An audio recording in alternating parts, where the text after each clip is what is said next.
Hola, ¿qué tal? Buen día. Mi nombre es Elizabeth Soto Medina. Soy bióloga experimental por la Universidad Autónoma Metropolitana Iztapalapa.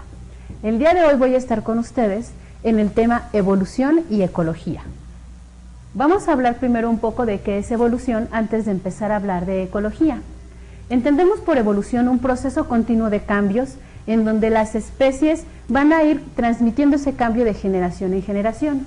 Ahora, ¿qué finalidad tienen estos cambios? Principalmente adaptarse. ¿Para qué? Para poder sobrevivir y reproducirse en el lugar donde viven.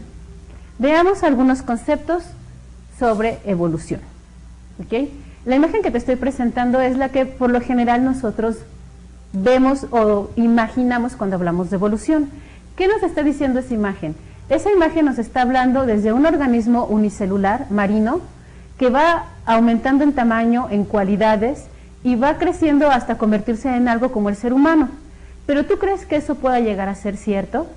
Bueno, te voy a plantear algunas cosas y tú sacarás tus propias conclusiones.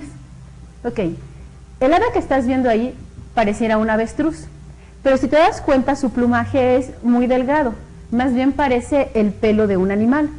Esta es una ave que existió hace mucho tiempo, una ave que nos está mostrando cómo fue que los organismos evolucionaron de aves con plumas a animales con pelaje.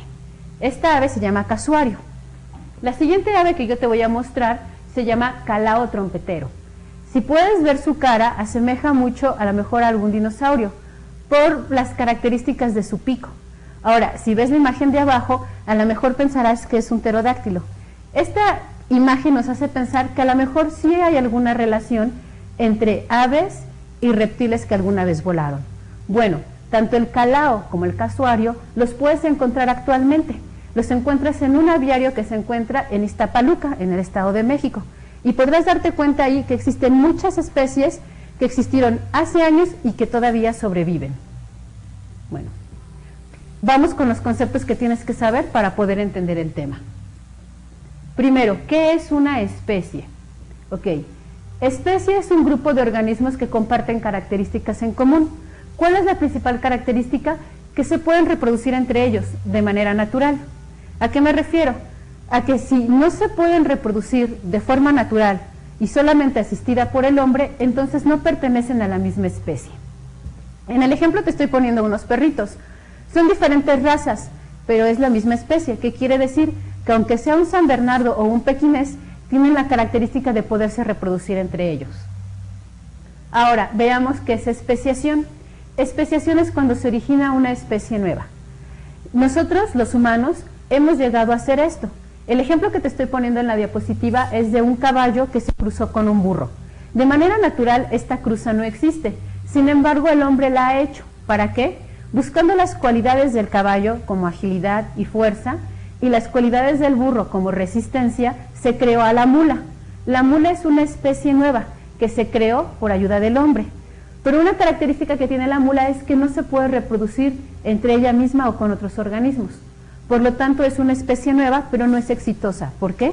Porque no se puede reproducir y no puede perpetuar su especie. ¿Okay? Veamos otros conceptos. ¿Qué es adaptación? Adaptación es un rasgo que aumenta la capacidad del ser vivo para poder sobrevivir en el medio que se encuentra. Cuando un ser vivo se adapta y esa adaptación la transfiere de generación a generación, se dice que ha evolucionado. En la imagen te estoy poniendo algunos organismos marinos que se han ido adaptando según sus cualidades o características del medio donde viven.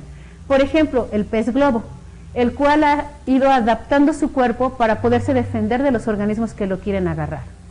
Y el pez que ves allá abajo es un pez que se encuentra en las profundidades abismales.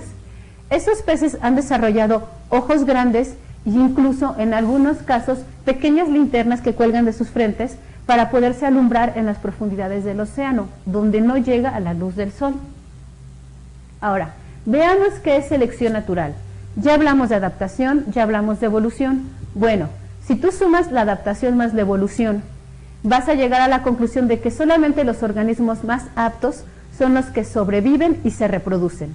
Eso se conoce como selección natural. La selección natural la llevamos a cabo todos los días, todos los seres vivos del planeta. ¿Por qué? Porque es una lucha constante por sobresalir, por reproducirse y por perpetuar su especie. Bueno, ahora que ya conoces los conceptos más importantes, quiero que hablemos de algunas teorías evolutivas. La más importante es la de Lamarck y la de Darwin. Vamos primero con Lamarck. Lamarck propone el uso y desuso de órganos, origina que estos desaparezcan. ¿Qué quiere decir eso? Bueno, Lamarck dice que cuando un organismo deja de utilizar algunas partes de su cuerpo, estas partes tienden a desaparecer. ¿Por qué? Porque al no ser útiles, está de más el tenerlas. También Lamarck propone que si tú haces mucho una acción o llevas a cabo mucho un evento, ese evento va a hacer que se modifique tu estructura física. Ahora, en la imagen que te estoy poniendo es algo que Lamarck ha utilizado como ejemplo. Él propone o él dice que anteriormente las jirafas no tenían el cuello largo, pero al acabarse el alimento que se encontraba al ras del piso, tuvieron la necesidad de estirarse para alcanzar el de los árboles. Constantemente se fueron fueron estirando, hasta alcanzar el árbol. Las que no pudieron adaptarse murieron, y las que sí pudieron adaptarse, lo que ocasionaron fue que su cuello se estirara de tal manera que pudieran alcanzar las copas de los árboles y poder sobrevivir. Entonces, él aquí está proponiendo que la jirafa se modificó por la necesidad de obtener el alimento, y es por eso que tienen el cuello largo. Ahora, Darwin propone algo diferente, aunque también similar. ¿Qué propone Darwin? Él no habla de modificaciones de órganos, tampoco habla de órganos que desaparecen. Él habla de otro tipo de adaptación, tal vez una adaptación conductual o psicológica, donde los organismos efectivamente tienen que modificar su comportamiento para poder adaptarse al medio y para poder sobrevivir. En la imagen inicial yo te pongo 4 jirafas. Darwin nos está diciendo que las jirafas que no logran adaptarse mueren, por eso es que en la segunda imagen solamente aparecen 3. Ahora, si te das cuenta de esas 3, solamente 2 tienen la capacidad de alcanzar la copa del árbol, por lo cual la tercera muere. Entonces, Darwin propone la teoría de la selección natural, en donde nos dice que los organismos mejores adaptados son los que van a sobrevivir y por lo tanto son los que se van a reproducir y van a perpetuar la especie, poblando así la Tierra. Ok, ahora quiero que veas algunas pruebas que nos hacen pensar que a lo mejor la evolución de los seres vivos no es algo tan de ciencia ficción. Por ejemplo, pruebas embrionarias. ¿Qué te estoy poniendo ahí? Te estoy poniendo los embriones de varios seres vivos. Primero el pez, luego la salamandra. Si te das cuenta son muy similares. Después está la tortuga, el pollo, el cerdo, la cabra, el conejo y el humano. Si te das cuenta, sus características son muy similares en estado embrionario.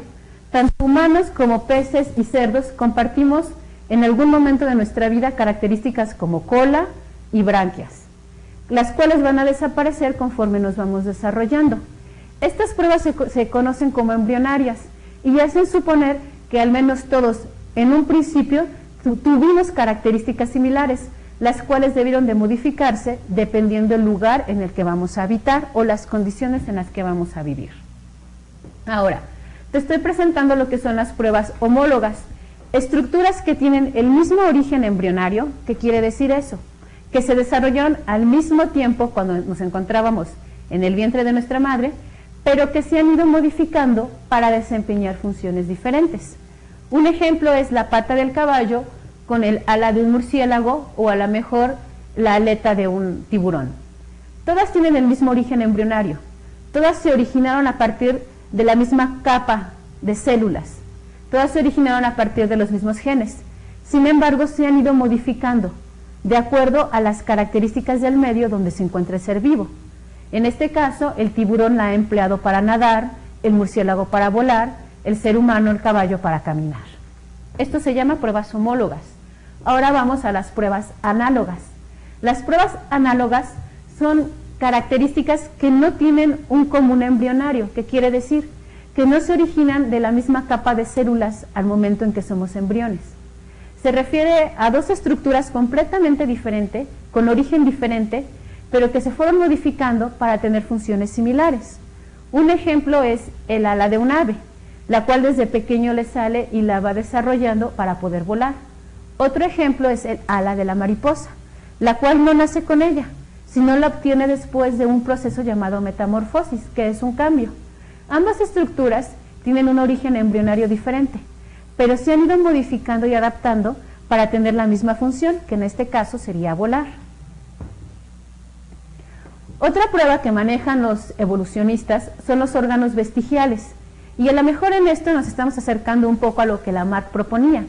¿Qué son los órganos vestigiales? Bueno, los órganos vestigiales son estructuras que todavía permanecen en nuestro cuerpo o a lo mejor en el cuerpo de otro ser vivo, pero que en realidad no tienen una función específica.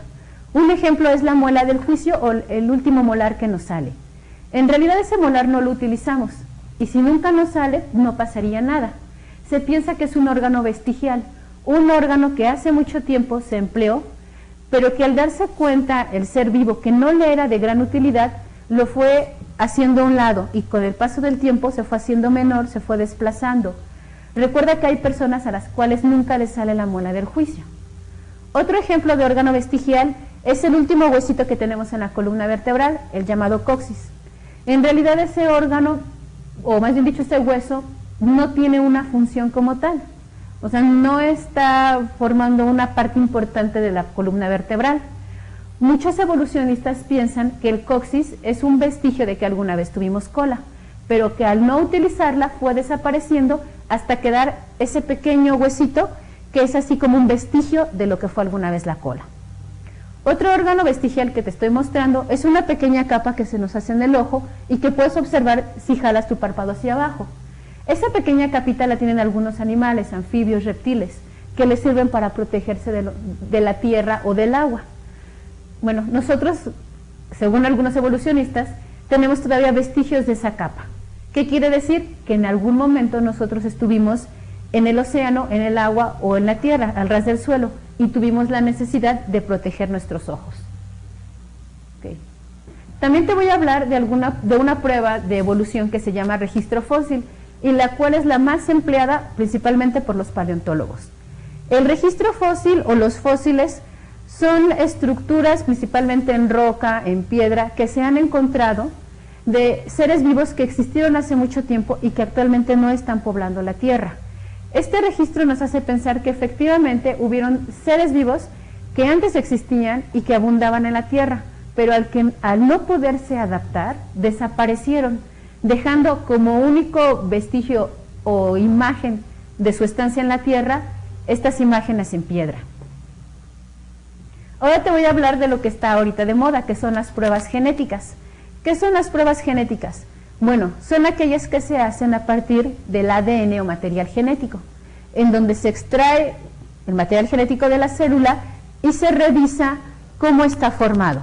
Recuerda que el DNA está formado por adenina, guanina, timina y citosina, cada una señalada en la imagen que te estoy poniendo por la letra inicial de la palabra que está formando.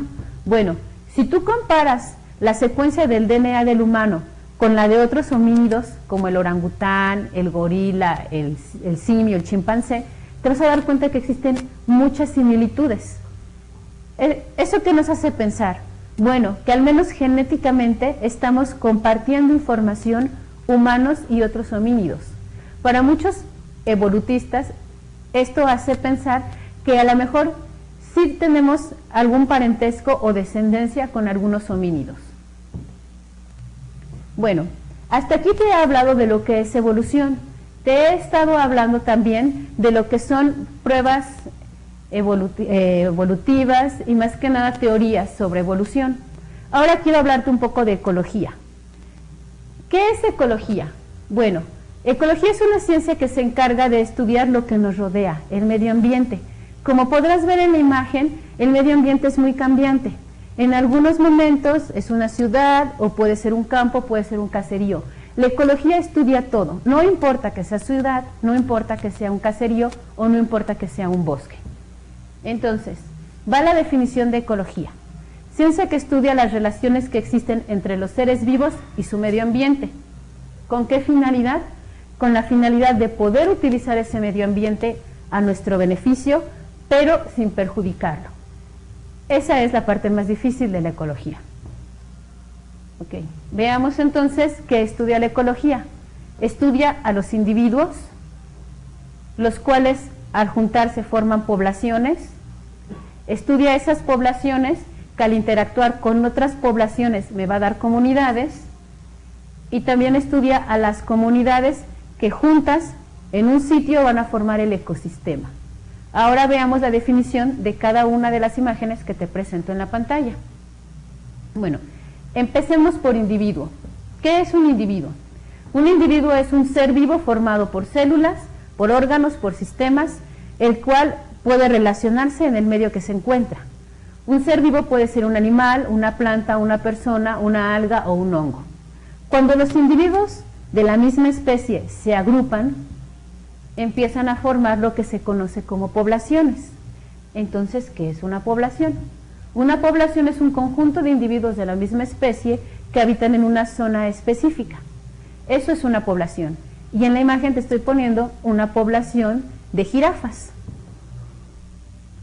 Ahora, vamos a ver cuáles son los factores que producen la variación de poblaciones antes de que entremos a comunidades.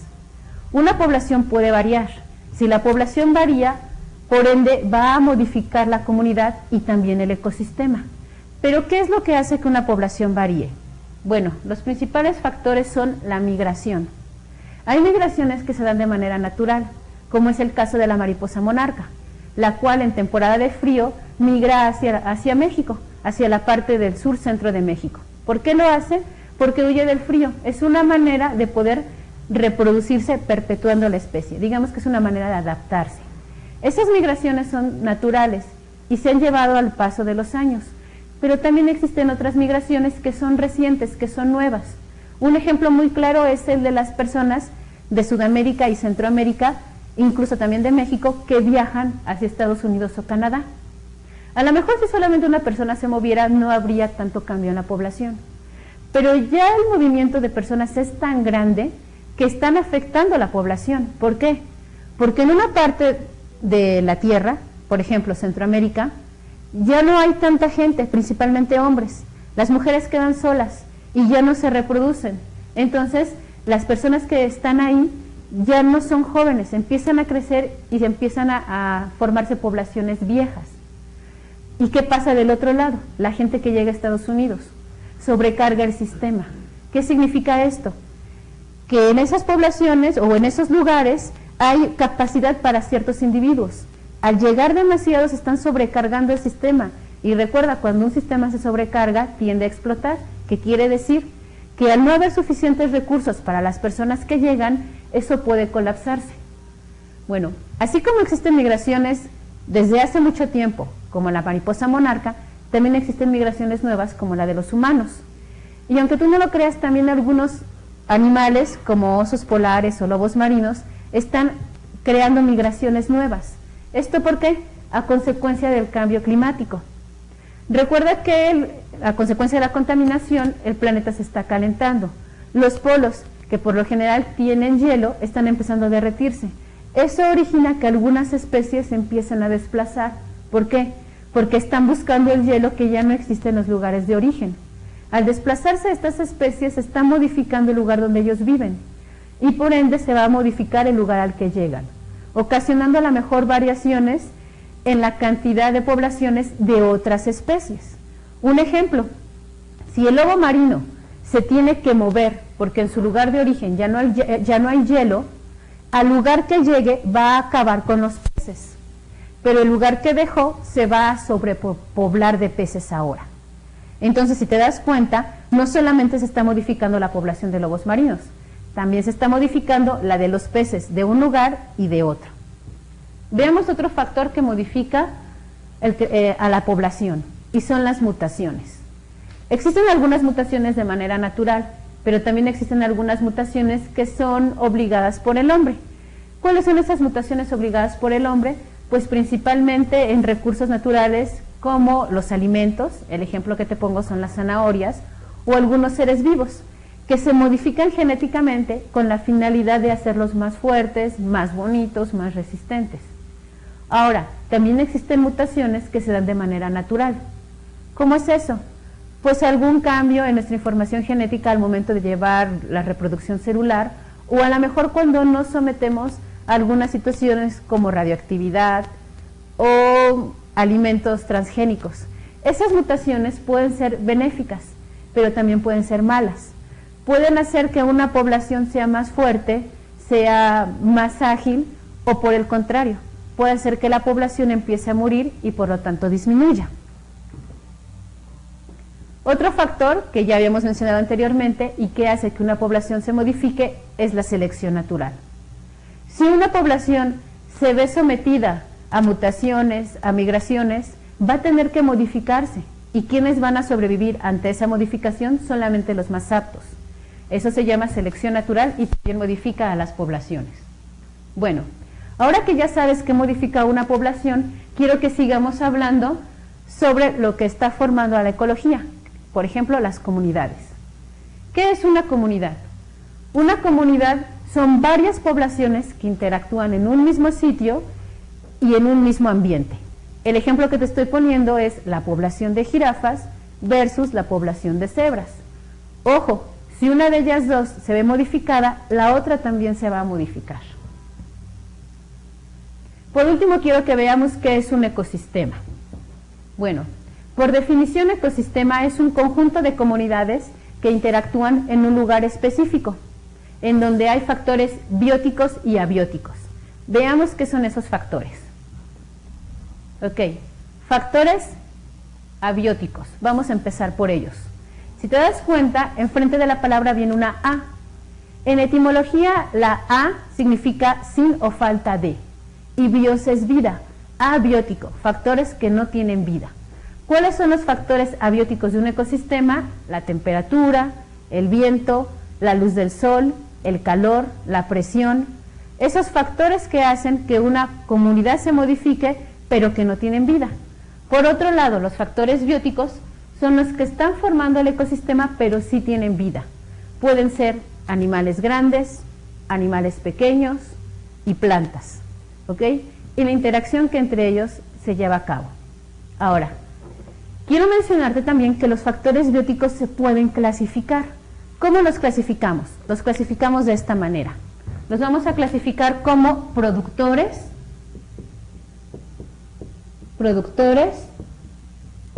que también son los famosos autótrofos. ¿Quiénes son los autótrofos? Auto, sí mismo, trofos, comida. Estoy refiriéndome a los que pueden producir su propio alimento, o sea, a las plantas. Ellos son los productores. Bueno, encima de ellos se encuentran otros factores bióticos, que en este caso son heterótrofos. Hetero, diferente, trofo, alimento. ¿Qué quiere decir? Se alimentan de otros. En este caso son consumidores. Estos consumidores se pueden clasificar en primarios, secundarios o terciarios. ¿Quiénes son los consumidores primarios? Los que se alimentan de plantas. Por ejemplo, los herbívoros. Consumidores primarios. Ahora, encima de los consumidores primarios se encuentran los consumidores secundarios. Consumidores secundarios, que en este caso vendrían siendo los carnívoros. Los carnívoros que se alimentan de los herbívoros, que a su vez se alimentan de plantas. Ahora, quiero que te des cuenta, si alguna de estas poblaciones se ve modificada, todo el ecosistema se va a modificar. ¿Por qué? Porque si por algún motivo los productores dejaran de existir, también los consumidores primarios morirían al no tener alimento. Y por lo tanto los consumidores secundarios también lo harían. Arriba de ellos también podemos mencionar a consumidores terciarios. Aunque no se presentan en todos los casos, también existen consumidores terciarios. ¿Quiénes son ellos? Los que se alimentan de todos los demás. Consumidores terciarios. Y podríamos decir que el hombre se encuentra aquí. El hombre se encuentra como consumidor terciario. ¿Por qué? Porque el hombre no solamente es herbívoro o carnívoro. El hombre se considera omnívoro. ¿Qué es eso? Que puede comer casi todo, tanto carne como plantas. Bueno, ahora que ya vimos que es un ecosistema, quiero darte otro concepto, un bioma. ¿Qué es un bioma? Es un área geográfica donde se encuentran diferentes climas, vegetaciones y fauna, o sea, animales característicos de una región. En muchos libros vas a encontrar que bioma y ecosistema es lo mismo. Sin embargo, yo podría decirte que varios ecosistemas están dentro de un bioma, o sea, que el bioma está englobando a los ecosistemas. ¿Ok? Entonces, bioma es un conjunto de ecosistemas característicos de una zona geográfica. Ahora, por último, quiero que sepas qué es la biosfera. Bios, vida, fera, esfera, esfera de vida. ¿Qué es la biosfera? Es toda la parte del planeta en donde se encuentran organismos con vida. Por lo tanto, dentro de la biosfera vamos a encontrar individuos, poblaciones, ecosistemas, comunidades, me las estaba brincando, y biomas. Ok, en la imagen que yo te estoy presentando, quiero que veas cómo uno se encuentra dentro del otro. Como parte central donde se encuentra el pajarito, estoy hablando de un individuo, ¿ok? Ahora, englobando a ese pajarito que es individuo, se encuentra la población. Muchos pajaritos similares que interactúan entre ellos. Englobando a la población se encuentra la comunidad. ¿Qué es la comunidad? Pajaritos y otro tipo de organismos, que pueden ser plantas o pueden ser a lo mejor insectos. Ahora, englobando a la comunidad se encuentra el ecosistema. ¿Qué es el ecosistema? Bueno, todos esos seres vivos junto con factores abióticos como calor, sol. Todo eso está englobado dentro de los biomas, ¿ok? Y los biomas a su vez están englobados dentro de la biosfera, que es la Tierra completa, ¿ok? Bueno, ahora quiero que veamos los principales biomas que existen. A lo mejor en algunos libros de texto los encontrarás como ecosistemas. No te preocupes, prácticamente es lo mismo. Veamos cuáles son los principales biomas. La selva, ¿ok? Quiero platicarte qué encuentras en la selva. Como ves en la imagen, la principal característica de la selva es la humedad. Al existir mucha agua, al existir mucha lluvia, va a haber mucha vegetación. En la selva la vegetación es muy cerrada. Los organismos que se encuentran al ras del suelo casi no pueden recibir luz del sol. Es por eso que los árboles tienden a ser altos y tiende a existir lo que se llaman lianas o plantas trepadoras. ¿Qué son esto? Plantas que se suben encima de otras para poder alcanzar la luz del sol. En estos ecosistemas vas a encontrar mucha humedad y por lo tanto muchos seres vivos que les gusta la humedad, como por ejemplo anfibios. También vas a encontrar algunos otros como los reptiles, que siempre buscan ponerse en las copas de los árboles para poder tener luz del sol y así no morir. Y algunos otros seres vivos como a lo mejor jaguares o chimpancés. Ahora, este ecosistema es de los ecosistemas más frágiles. ¿Por qué? Porque es muy fácil contaminarlo y es muy fácil destruirlo. Cuando nosotros empezamos a talar una selva o a destruir una selva, este bioma cambia y se convierte en un bosque tropical. Ahora, en México, ¿dónde encontramos selva? O lo poco de selva que nos queda, principalmente en Chiapas, en Quintana Roo. Pero si tú viajas a esas regiones, te vas a dar cuenta que la selva ya no es como la que yo te presenté inicialmente. La selva ya es así. ¿A qué se debe eso? A la contaminación, a la tala de árboles, a la cantidad de gente que llega a vivir a la selva. Actualmente selvas como tal en la ciudad en México hay muy pocas. A lo mejor algunas que son protegidas como parte de la biosfera y que se encuentran en el estado de Campeche o a lo mejor en alguna parte de Chiapas. Actualmente la selva ha sido desplazada por el bosque tropical. ¿Qué es el bosque tropical?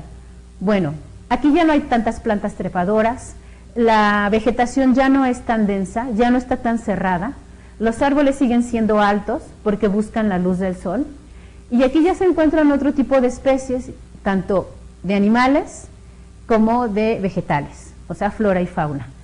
Aquí también hay insectos, también encontramos anfibios, pero algunos anfibios que eran propios de la selva, aquí ya nos vamos a tener. ¿Por qué? Porque aquí ya no hay tanta humedad, aquí ya no hay tanta precipitación pluvial, o sea, lluvias, y por lo tanto algunos anfibios ya no pueden reproducirse o ya no encuentran las condiciones óptimas para poder vivir.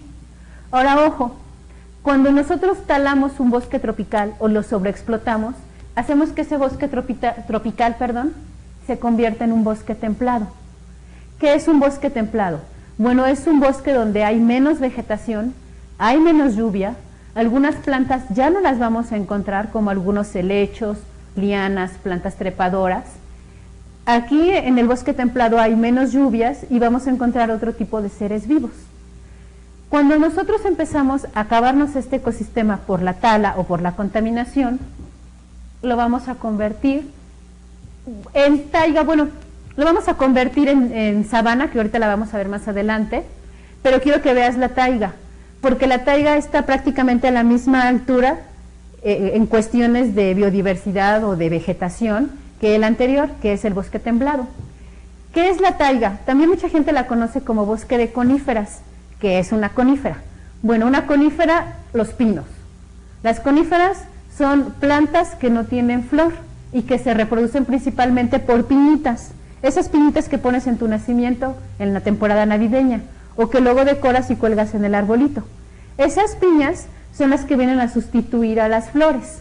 Y los árboles que tienen esas piñas, como los abetos y los pinos, se llaman coníferas.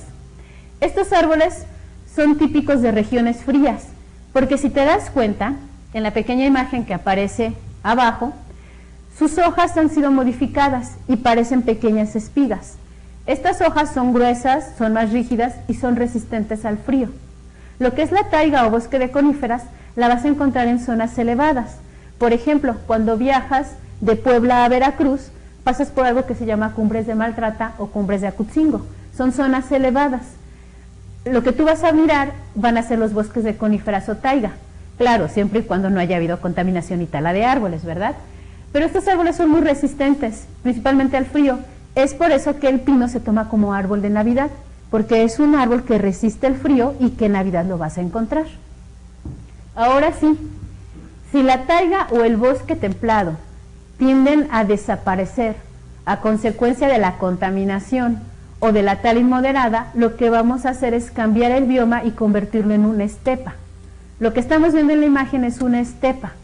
Una estepa es característica por tener arbustos, por tener pastos. Aquí ya casi no vas a encontrar árboles. El lugar es más seco, es más árido, no hay tanta precipitación pluvial, me refiero a lluvias. ¿Okay? Ahora, cuando una estepa se contamina, puede llegar a convertirse en un pastizal. En un pastizal lo que predominan son pastos, hierba seca, hierba crecida que crece de manera natural. Ojo, no es un pastizal que el humano haya sembrado. Existen pastizales de manera natural, como el que te estoy mencionando, y también pastizales que el hombre crea pues para poder producir trigo, cebada, sorgo y poder consumirlos. ¿Okay? Quiero mostrarte otro bioma que es todavía un poco más árido y que es característico de lugares como África. La verdad es que yo haciendo memoria no ubico un lugar en nuestro país donde haya una sabana como tal. Todos los demás ecosistemas sí los tenemos. La sabana, ¿qué características tiene? Es seca, tiene algunos pastos, arbustos, pocos árboles, principalmente en forma como de sombrilla, y en la sabana habita alguien que se llama león y que por lo general conocemos como el rey de la selva, pero ojo, no es el rey de la selva, es el rey de la sabana. ¿Por qué? Porque es el que predomina ahí junto con otros organismos como jirafas, cebras, caribús y avestruces. Ahora, quiero presentarte uno de los biomas, o a lo mejor llamémoslo ecosistema, con menos precipitación pluvial. ¿Qué quiere decir eso? Con menos lluvias y por lo tanto con menos especies vegetales.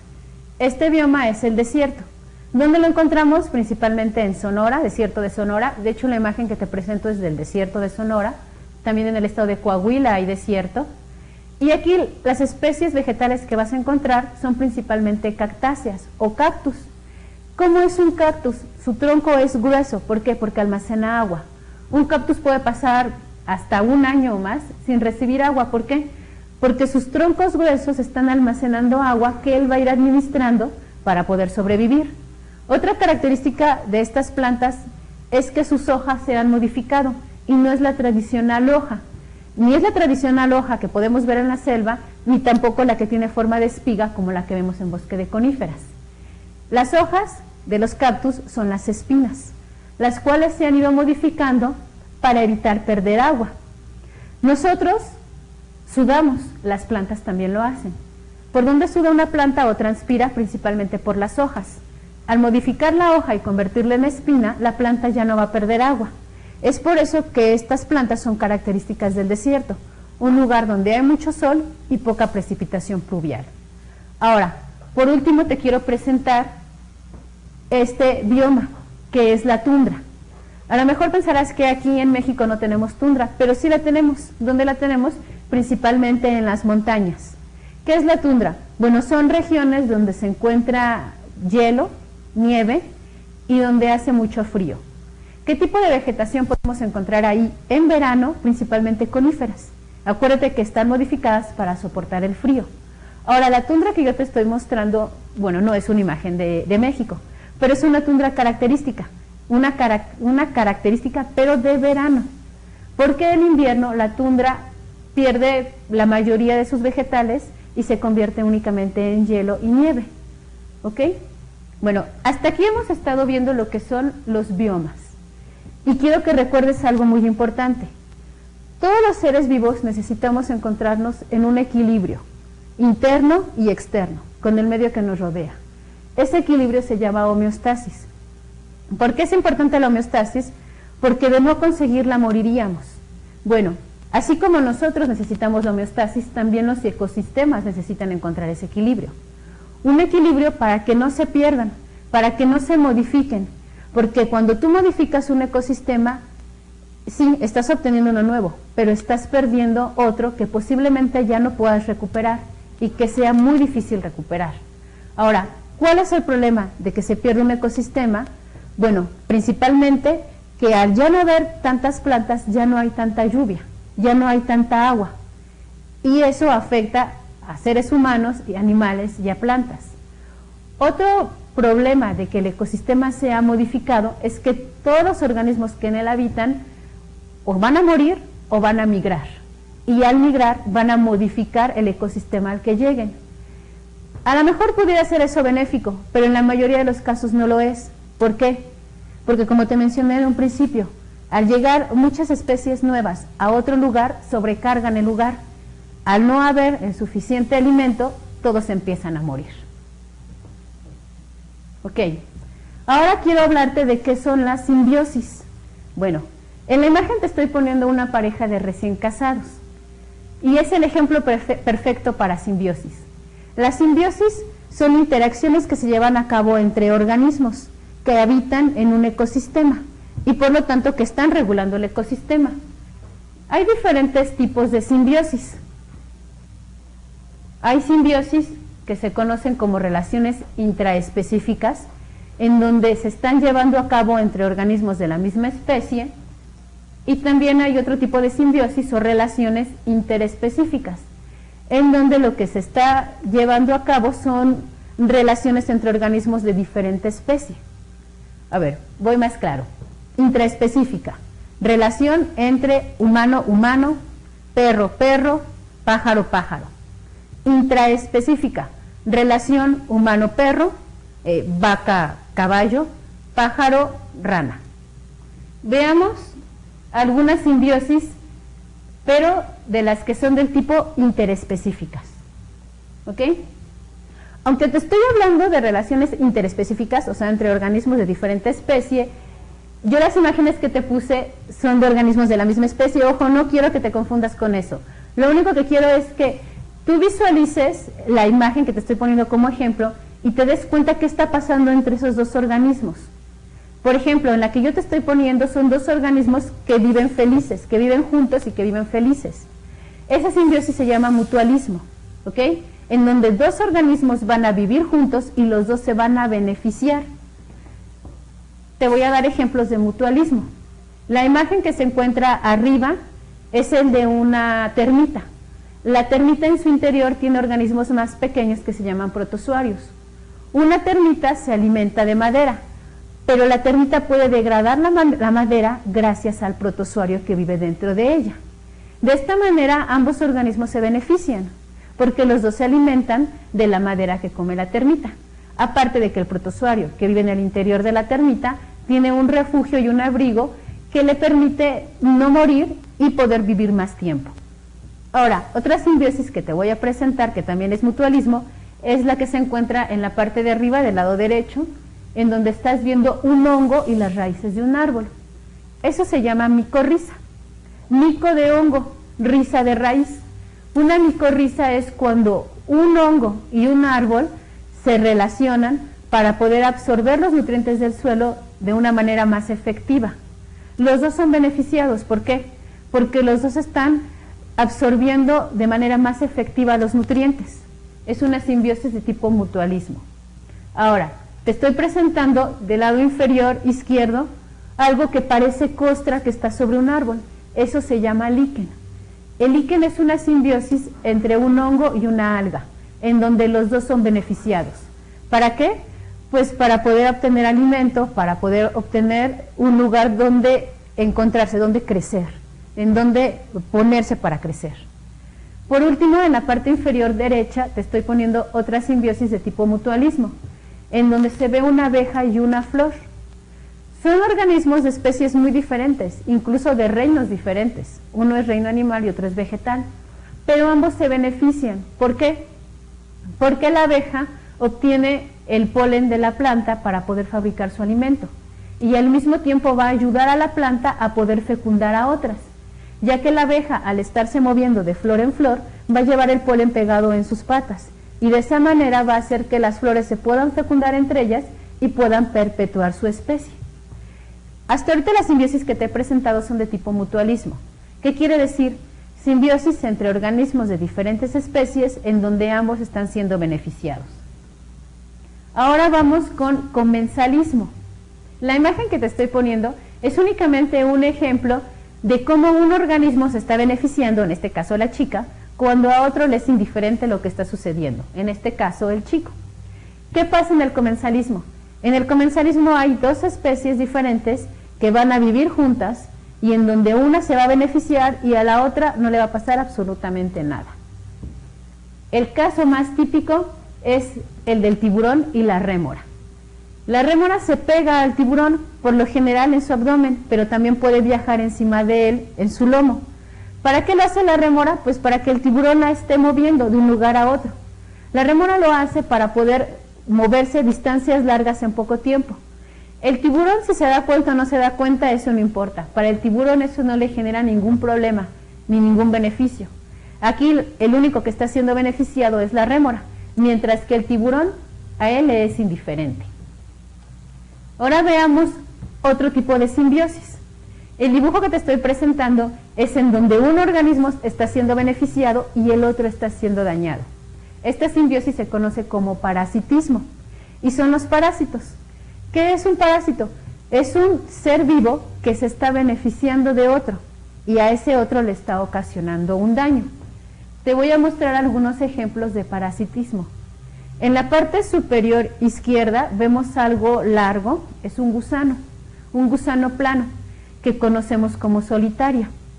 Es un gusano que muchos seres vivos adquirimos al comer carne de puerco. Cuando lo comemos, por lo general comemos los huevecillos, pero cuando llega a nuestro intestino empieza a crecer y se empieza a alimentar de nosotros. Si nosotros permitimos que ese gusano siga creciendo, puede llegar a tomar dimensiones muy grandes. Ese organismo va a empezar a crecer porque se va a nutrir de nosotros, se está beneficiando de nosotros, pero a nosotros nos perjudica. ¿Por qué? Porque vamos a empezar a tener síntomas de debilidad, de cansancio. Incluso si nosotros permitimos que ese parásito crezca de manera desorbitada, puede ocasionarnos la muerte. Ahora, en la parte superior derecha te estoy poniendo un perro que se está rascando. Bueno, cuando vemos un perro que se rasca, lo primero que pensamos son pulgas, ¿ok? Ese es un tipo de simbiosis parasitismo, donde la pulga se está beneficiando del perro y al perro le está ocasionando un daño. ¿Por qué? Porque no solamente le ocasiona malestar, sino también le ocasiona hinchazón y algunas otras incomodidades.